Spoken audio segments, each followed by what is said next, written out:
საკმაოდ ცუდი ფაქტი მოხდა ამერიკაში. ჩარლი კირკი, რაღაცა ტრამპისტი, კონსერვატორი რაღაცა აქტივისტი მოკლეს ერთ-ერთ შეხვედრის დროს იუტას შტატში. ეს რაღაცა სიტყვით გამოდიოდა. აღმოჩნდა ხალხი, ეს მიმარცხენე woke საზოგადოება, რომელმაც საუბრის და ფიქრის გამო ადამიანი ჩათვალეს სიკვდილის ღირსად.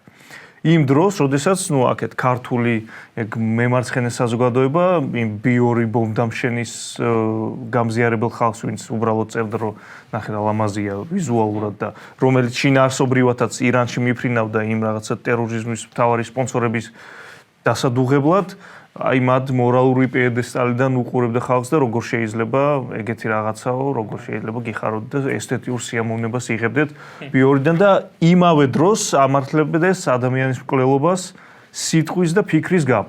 ისიც იწერებოდა, რომ რაღაცა აი პუტინი რომ მოკვდეს, მაგასაც იგლოვებთ და აი ბიჭო, რა დებილობაა შედარება ადამიანის, რომელიც ქმედების დონეზე არის დამნაშავე, დედამოწყული დამნაშავე, რომელსაც უამრავი ადამიანი მოკლა.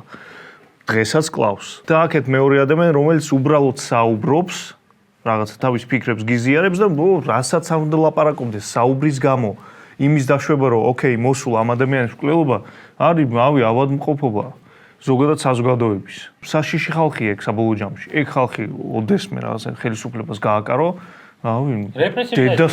დედას მოუწყავს ნებისმიერს, ვინც სხვანაირად გაიფიქრებს.